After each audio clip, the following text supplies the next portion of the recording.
mais, que começou a se contrapor a esse processo, mas também, novamente, foram derrotados em 68, né? É quando o movimento operário entra em cena. Só que em 1973 vem a crise do petróleo e, consequentemente, uma crise econômica mundial. Vem um aumento da exploração da classe trabalhadora para manter os lucros dos patrões, como sempre é feito. E essa crise econômica, aí diferente de outras épocas, ela começou a gerar insatisfação na população. A classe média começou a se mover e a classe trabalhadora, a classe operária, voltou a entrar em cena. Para se contrapor a isso, o presidente Ernesto Geisel decidiu fazer aquilo que ele chamava da abertura lenta e gradual, né? Um processo de abertura e de democratização do país, mas bem controlado. Junto com isso, e aí que a gente começa a entrar em cena, o Geisel, numa reunião que foi feita com o Médici, com o Milton Tavares, general Milton Tavares, que teve no Araguaia, general Antônio Bandeira, decidiram o seguinte: nós vamos eliminar, inclusive fisicamente, as organizações do movimento operário, para a gente conduzir esse processo de abertura controlada, de maneira que nenhuma organização do movimento operário possa cumprir um papel de destaque com a redemocratização do país.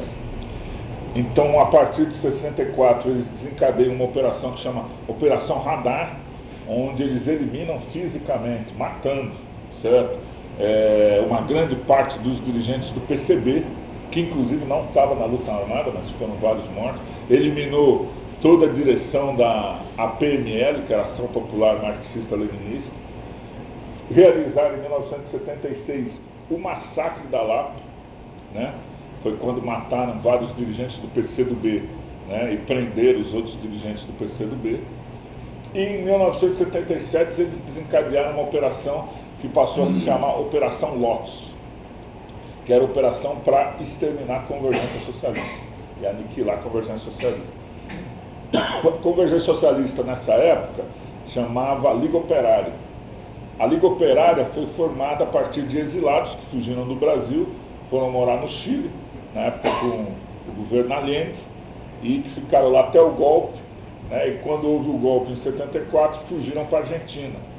E na Argentina, esses companheiros conheceram o que é hoje chamada Liga Internacional dos Trabalhadores, que na época era dirigida por Nahuel Moreno. Então conheceram Moreno e formaram uma pequena organização em 74 na Argentina e decidiram voltar ao Brasil, tentando aproveitar esse negócio da abertura lenta e gradual para ver se conseguiam aproveitar esse espaço e construir uma organização revolucionária no Brasil. Militaram clandestinamente até 1977. Em 77 são presos numa panfletagem anunciando, né, o 1º de maio, né, no dia 31 de março de 77, 7 companheiros da Convergência Socialista. Entre esses companheiros estava o Zé Maria de Almeida, que hoje é o nosso presidente aí do PSTU. Foi preso o Zé Maria de Almeida, foi preso a Márcia Baceto e foi preso o Celso Brambila. Os 3 companheiros foram violentamente torturados na cadeia, certo? E, inclusive, no primeiro momento, a polícia não dizia que eles estavam presos e tentaram esconder os companheiros, por isso os companheiros estavam diretamente correndo o risco de serem assassinados dentro da cadeia. Bom, a Liga Operária falou o seguinte: aqui então vamos botar, como dizem os argentinos, toda a carne no assadouro, vamos buscar a mobilização. E aí os operários da Convergência, da Liga Operária na época, foram para as universidades e pediu o seguinte: que os estudantes fossem à rua para poder garantir a vida dos companheiros que estavam presos, e inclusive a sua libertação. E isso ocorreu, o movimento estudantil respondeu muito bem, os estudantes da USP, da PUC principalmente, mas de todo o Brasil, Unicamp, São Carlos, no Rio de Janeiro, e voltaram às grandes manifestações estudantis em 77, que tiveram como um dos seus motes a libertação desses companheiros. Por isso que a gente fala que a história da Convergência Socialista está muito ligada aos processos de mobilização. O movimento estudantil e o movimento operário tinha sido derrotado no Brasil em 68. Então as mobilizações voltam em 77, a partir aí da luta pela libertação dos companheiros, além das suas reivindicações. Bom, começa o movimento estudantil, cada vez mais empurrando o regime militar. Em 1978, começam as greves no ABC paulista. A primeira greve é da Scania, que tinha também entre os seus organizadores um companheiro da Liga Operária, o companheiro Danilo, que nos acompanha nas palestras sempre lá em São Paulo, conta a história de como foi a organização da greve e tudo mais. Bom, as greves permaneceram em 79, e aí nós tivemos vários companheiros que estiveram à frente dessa mobilização, o próprio Zé Maria de Almeida também, e a companheira Maria Salai, vários companheiros, né? E em 80 se deu um grande enfrentamento entre a ditadura e o movimento operário, quando da greve metalúrgica em São Bernardo do Campo. Para vocês terem uma ideia do ascenso operário, as greves que eram nacionais, certo?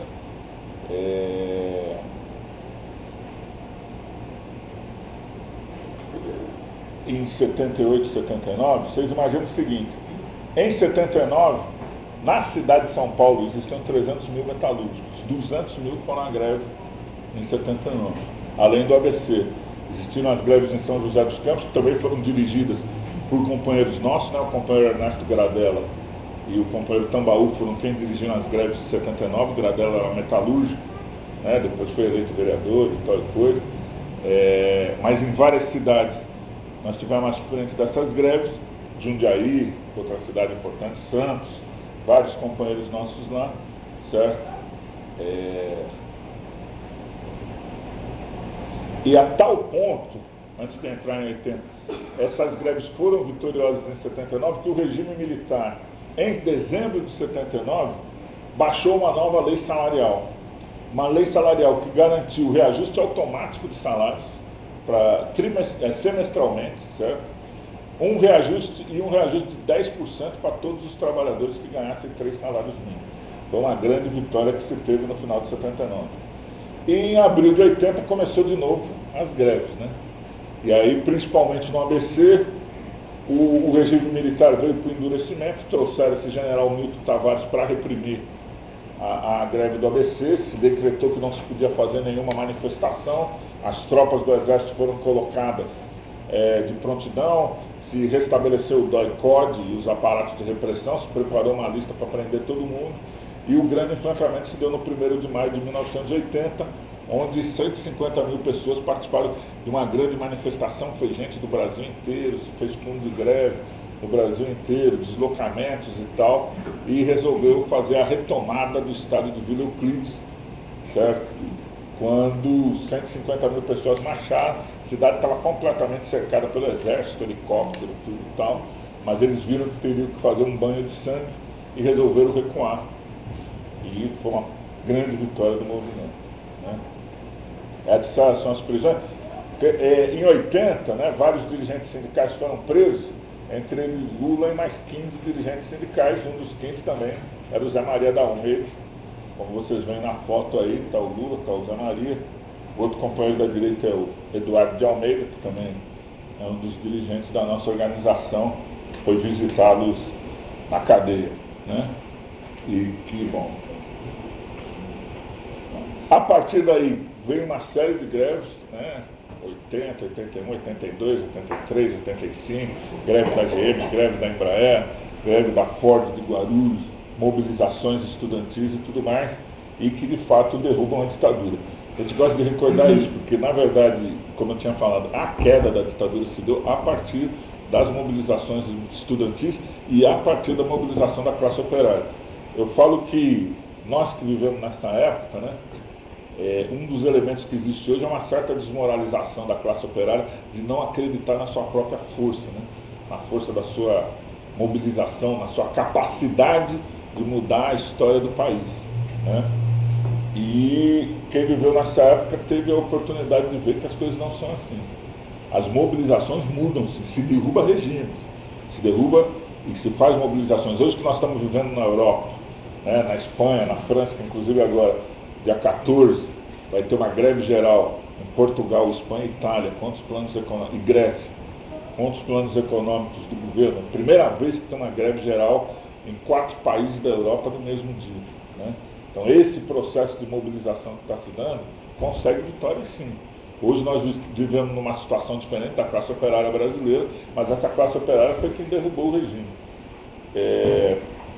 E aí, inclusive, o problema da convergência, que nós, primeiro, tivemos sempre à frente dessa luta, e às vezes eu estava comentando com os companheiros, às vezes quando querem nos proibir, né, de participar de debates na televisão, porque falam, não, mas vocês são na NIP, vocês não têm deputado federal e tudo mais, e é interessante a gente ver o seguinte, que nós que lutamos contra a ditadura, né, que tivemos entre nossos companheiros que foram presos e torturados, vários demitidos, presos, perseguidos, tiveram que mudar de cidade, né?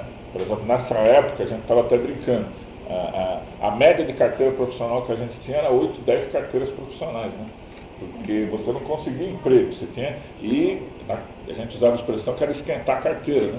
Então, se era demitido de uma por causa de uma greve, perseguição política, você ia, dava um calor na carteira, ia lá, entrava numa outra empresa para trabalhar, era demitido outra vez, o pessoal fazia mapeamento, o segmento era impressionante.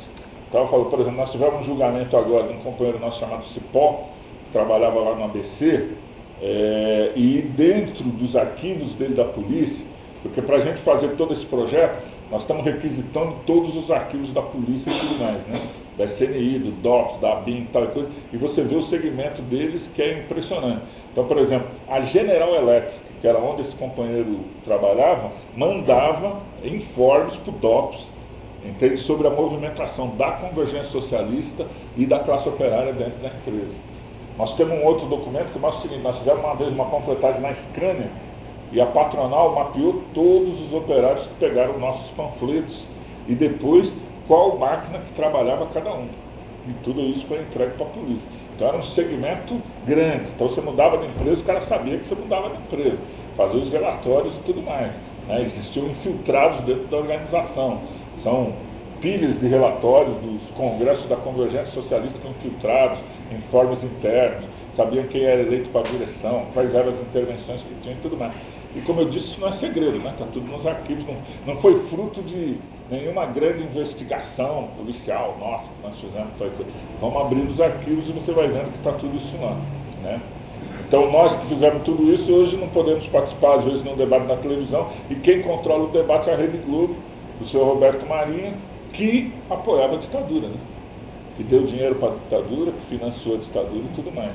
Né? Depois eu vou voltar a esse tema. Mas dá um destaque também que muita gente não sabe o seguinte, quem propôs a fundação do Partido dos Trabalhadores no Brasil foi a Convergência Socialista. Né? Foi o nosso companheiro também, Zé Maria, como, né, figura pública da nossa organização, no Congresso dos Metalúrgicos de Lins, em 1979, propôs que os trabalhadores deviam ter seu próprio partido. Né? Bom, basicamente nós não imaginávamos o que ia dar hoje, né? Tem o tamanho, a proporção, que ia ser governo, esse negócio todo, né? Mas faz parte também dessa história, né? Então a Convergência Socialista não só participou das lutas, mas também da organização política da classe, né? Participamos da fundação da CUT em 83, bom, depois teve a queda da ditadura, esse negócio todo. Que eu queria destacar também, então, em termos da convergência. Nós participamos desse processo todo, né, das mobilizações e tal. Fomos perseguidos pela ditadura. A ditadura desencadeou essa operação, que foi uma operação Lotus, para eliminar a convergência socialista. Além dessas prisões em 77, em 79, nós lançamos uma proposta, em 78, na verdade, nós lançamos uma proposta de fundação também de um partido socialista. A gente estava vendo o seguinte, como existe um processo de abertura política no país, a gente queria aproveitar essa oportunidade para construir uma nova organização da classe. Então, inclusive, a primeira proposta que nós apresentamos era de um partido socialista. Depois, nós vimos que estava tendo os ascensos operários, 78, 79, principalmente com a ajuda internacional desses dirigentes na Royal Moreno, nós mudamos a formulação para o Partido dos Trabalhadores. Mas o que aconteceu? Aí nós fomos fazer uma convenção pública, chamando a construção da convergência socialista, com todos aqueles que fossem socialistas e tudo mais, e a nossa direção toda foi presa. Né? Foram mais de 15 companheiros, e o grande problema é que entre eles teve na Royal Moreno, que era argentino, Nessa época, a ditadura argentina estava muito forte, né, na Argentina e matando muita gente. Pra vocês terem uma ideia da proporção, nós podemos dizer que aqui no Brasil, em toda a ditadura militar, foram mortos e torturados e desaparecidos cerca de 500 pessoas. Né? Outra coisa são os perseguidos. Perseguidos são mais de 50 mil, certo? Demitidos e tal, marinheiros, fuzileiros, operários e por aí vai. Mas mortos foram os 500. Né? Na Argentina foram mortos e desaparecidos 30 mil. Quer dizer, a proporção era bem grande. Os caras, né, eles tinham aqueles famosos voos noturnos, né, que botava todo mundo no helicóptero, ia para alto mar e ia jogando todo mundo no mar direto. E o Moreno, bom, corria o risco do seguinte, se o Moreno vivia na Colômbia, tinha vindo para o Brasil para fazer essa reunião, então se ele voltasse para a Argentina, ele ia ser morto. Isso aí não era certo. E o que aconteceu foi que todos os presos realizaram uma greve de fome. Também foi feita uma greve de fome junto ao movimento estudantil na PUC de São Paulo e aqui na Cúria da Baixada Fluminense, e também conseguimos reverter essa situação. Então o Moreno foi exilado para Colômbia. Né? Bom, queria encerrar então a primeira parte dizendo o seguinte para vocês. Então nós queremos fazer esse resgate da história e da memória da Convergência Socialista, primeiro pela nossa própria organização, que nós queremos colocar isso, né? É uma organização que cumpriu um papel destacado na luta contra a ditadura, e segundo, porque tem a ver com a história da nossa classe, como eu estava falando. É importante que a gente retome isso daqui. O que determina a vida e os regimes do país são as correlações de força entre as classes e a luta de classes. Né? Quando foi possível, digamos assim, para o imperialismo desencadear um golpe militar para reprimir a classe trabalhadora, ele fez. E é isso. Matou gente, vários foram perseguidos, vários foram presos e vários foram torturados. Quando a classe operária teve condições novamente de mudar essa correlação de força, como começou a se dar a partir do final da década de 70 e o início da década de 80, isso foi feito. Agora, quem fez isso, por isso que a gente quer redobrar, foi a classe trabalhadora e a classe operária. Bom, e agora por fim mesmo, nós estamos vivendo uma situação onde se instaurou no Brasil uma comissão da verdade. Essa comissão da verdade tem uma série de limitações. Né? Primeiro, aquilo que eu falei, não é revanchismo. Nós achamos que é necessário apurar e punir os criminosos de Estado que cometeram esses crimes. Né? Porque aquilo, o que garante hoje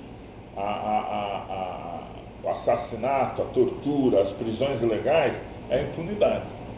O cara sabe que nunca vai ser punido. Então, tudo bem. Né? E veja só, isso que está se fazendo contra a população, por exemplo, em São Paulo, ou até mesmo contra os pequenos criminosos, né, e tal, isso depois vai ser usado com, digamos assim, também com quem faz atuação política e sindical. Eu gosto de lembrar um exemplo que o delegado Sérgio Paranhos Fleury, que foi o principal torturador e assassino da ditadura militar, antes de ser delegado do DOPS, ele era delegado do DEIC, da Delegacia de Furtos e Roubos, e cuidava desse departamento, e nessa época já colocava um monte de gente no pau de arara para obter suas informações e tudo mais.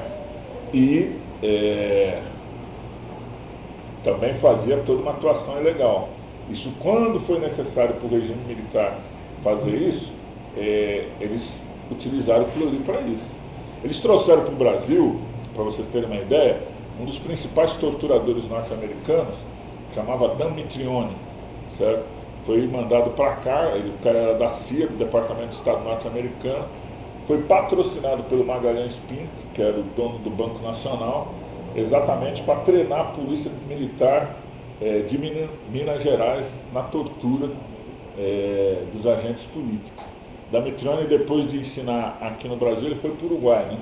Só que lá no Uruguai ele foi morto pelos tupamaros, que fizeram um acerto de contas aí com o cara quando puderam, depende da correlação de forças. Então, veja só, mas esse tipo de iniciativa que eles têm contra o movimento, por isso que é muito importante a gente exigir hoje a punição, certo? E por isso que nós estamos com essa campanha também sobre a Comissão da Verdade, que ela não tem o caráter de julgar, fala que é só para investigar. Nós achamos muito importante investigar, tem que fazer o levantamento de tudo e tal, agora tem que punir. Então nós estamos com essa campanha que achamos que tem que ser punido os agentes de Estado que cometeram crimes. E a investigação ela também é muito importante, mas não pode ficar só, digamos assim, nos policiais e nos torturadores. É muito importante também pegar os financiadores dos aparatos de repressão. Por exemplo, em São Paulo existiu a Operação Bandeirantes, que é o BAN. A UBAN foi patrocinada diretamente pela Fiesp. Na verdade, ela era uma organização paramilitar que um dos seus principais arrecadadores de fundo chamava-se Boylinson. E esse cara, inclusive, foi justiçado pela militância da luta armada. Né? Tem um filme, depois, se o pessoal gostar do tema, chama Cidadão Boylinson, que mostra exatamente isso. A ligação das grandes multinacionais com o aparato da repressão, o assassinato dele e tudo mais. Agora, não era só ele, o filme também mostra isso, né? Estava lá o Amador Aguiar do Bradesco, como eu disse, Magalhães Pinto do Banco Nacional, o dono do Banco Mercantil, as grandes multinacionais como a Ford, Mercedes e tal, as grandes... O Boyle sempre trabalhava para a Ultragaz, que hoje está associada diretamente à Petrobras, na construção de uma série de projetos petroquímicos, como o Comperj no Rio de Janeiro, né? Além de outras empresas, que são as grandes construtoras, né? O Norberto Odebrecht era amigo íntimo de todos os ditadores militares que passou pelo Brasil. Hoje a Odebrecht está acionista majoritária da Braskem, que é a maior empresa petroquímica desse país, né? O Sebastião Camargo, da Camargo Correia, era outro que dava dinheiro para o fundo de financiamento aí da repressão. E, inclusive, a tal ponto que o Lamarck, o capitão Lamarck, fez uma lista dos burgueses que deviam ser justiçados pela guerrilha. Um deles era o Boyce, outro era o Sebastião Camargo, que estava nessa lista também, né? Então, e essas empresas, que são as grandes construtoras, hoje continuam patrocinando, né, várias candidaturas de vários políticos aí. Na verdade, quem mais dá dinheiro para a campanha política são as construtoras, que era o pessoal que estava ligado também a subsidiar a repressão na época da ditadura. Isso não era qualquer coisa, só para dar esse exemplo. Por exemplo, a Casa da Morte, que existiu em Petrópolis, aqui no Rio de Janeiro, está em todas as reportagens e tudo mais, ela era um aparelho paramilitar, o aluguel dela era pago por essa caixinha. E na Casa da Morte é onde foi mortos, torturados, esquartejados e queimados em fornalha vários dirigentes do movimento operário, do movimento sindical e tudo mais. O Fleury, em São Paulo, tinha um sítio em Parelheiros, que era o sítio 31 de março, né, simbolicamente chamado em 31 de março, onde também foram mortos e torturados vários ativistas do movimento. Era onde ele fazia a sua tortura particular, certo? E isso vinha de onde, esse dinheiro? O cara era o delegado Fleury que botava o dinheiro do bolso dele para alugar sítio para torturar ninguém, certo? Ou carros, armas especiais e tudo mais. Esse dinheiro vinha dos patrocinadores por fora do Estado que dava essa grana, que são esses caras. Então, quer dizer, os financiadores têm que ser denunciados primeiro, né? É necessário que o povo brasileiro saiba disso. Estou falando, dá mais um exemplo, a Folha de São Paulo. Vocês sabem que a Folha de São Paulo, Pó Democrático, emprestava os seus carros para carregar presos ilegais. Aqueles que não podiam ir no carro normal da polícia, quando eles faziam aquelas prisões ilegais para sumir com o caboclo, eles botavam os carros da Folha de São Paulo para carregar e depois ir para qualquer lugar. Os caminhões da Ultragaz também, né? O Boyce era ligado a isso. Eles que ficam tocando as musiquinhas lá, tal. E você sabe, inclusive, falando da musiquinha, o pessoal que estava na luta armada percebeu por causa da musiquinha. Porque eles falam, porra, toda vez que cai os caras nossos são presos, tá passando um caminhão da Ultragaz. Aí eles falam, porra, os caras estão ligados com os carros, começaram a fazer uma investigação e viram que de fato a Ultragaz estava fornecendo os carros para as prisões ilegais que eram feitas. Tem uniformes, os caras ficaram disfarçados, esperando na campana, esse negócio todo. Então houve diretamente o envolvimento dessas grandes empresas com a ditadura, com o seu aparato de repressão, que tem que ser denunciado, porque o povo brasileiro tem que saber disso, porque, como eu disse, aqui era uma ditadura de classe, a mando das multinacionais imperialistas, não é porque era bonzinho ou ruimzinho, certo? E teve gente que ganhou muito dinheiro. A Globo é uma dessas, que cresceu. O jornal Globo, antes da ditadura militar, era um jornal de sei lá, terceira, quarta categoria. Aí recebeu investimentos estrangeiros, da Times, e passou a ser hoje a potência que é hoje. Então, é muito importante, então, que essa Comissão da Verdade faz parte da nossa campanha, Comissão da Verdade, de fato, abrir tudo que tem que ser aberto e também punir, a gente levantar a punição de todos que atuaram na ditadura. Bom, é isso, né? Coloco essas coisas, é muito importante que vocês falem. Não, nós já tivemos alguns companheiros que foram anistiados, né? Na verdade, são 4 já, até agora, que é o companheiro Tarcísio, que era da oposição metalúrgica de Campinas, está lá em Santa Catarina, o companheiro Cipó, esse que eu citei, que era metalúrgico do ABC, a companheira Cilinha, que era jornalista do jornal na época, que era muito famoso na época, chamava Versus, e o companheiro Disseu Travessos, né? Que foi da estudante, depois da oposição bancária e tal e coisa. O Didi, ele foi também já anistiado. Nós já conseguimos esses primeiros avanços, mas nós temos uma lista de cerca de 100 companheiros onde nós estamos lutando pelo processo da anistia. Um deles, inclusive, vamos ver se a gente incorpora daqui, não veio hoje, né, porque está doente e tal, que é o Tarcísio, né, que nós estamos pedindo a documentação dele e tal, coisa pra gente. Isso tem uma importância, isso como eu falei, muito importante para nós politicamente, né, como uma organização do movimento operário, e também individualmente. Eu disse também, às vezes não se sente, né, e a maioria, eu falo isso, né, a maioria dos nossos companheiros, você sabe que os operários são os que é o menor percentual de anistiados até hoje, porque eles pouco davam bola para isso, né? Os intelectuais, jornalistas, todo mundo entrou na frente. Nós já temos mais ou menos, para vocês terem uma ideia, 60 mil anistiados no país, né? Mas ainda tem processo mais de 15 mil. Né? E os operários são a retaguarda que davam pouca bola, e que eram os mais prejudicados, né? Porque cada emprego que você perdia era ficar 6 meses sem salário mesmo, né? E sem salário você não vive, né?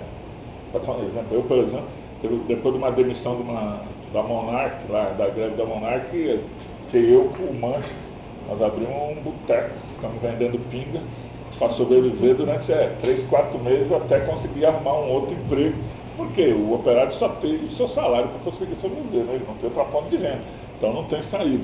Então o problema também da reparação aos danos que foram causados é muito importante, e por isso faz parte da nossa luta aí. Mas como eu disse, é uma explanação inicial, vocês fiquem absolutamente à vontade para falar, criticar e tudo, e depois a gente vai complementando aí.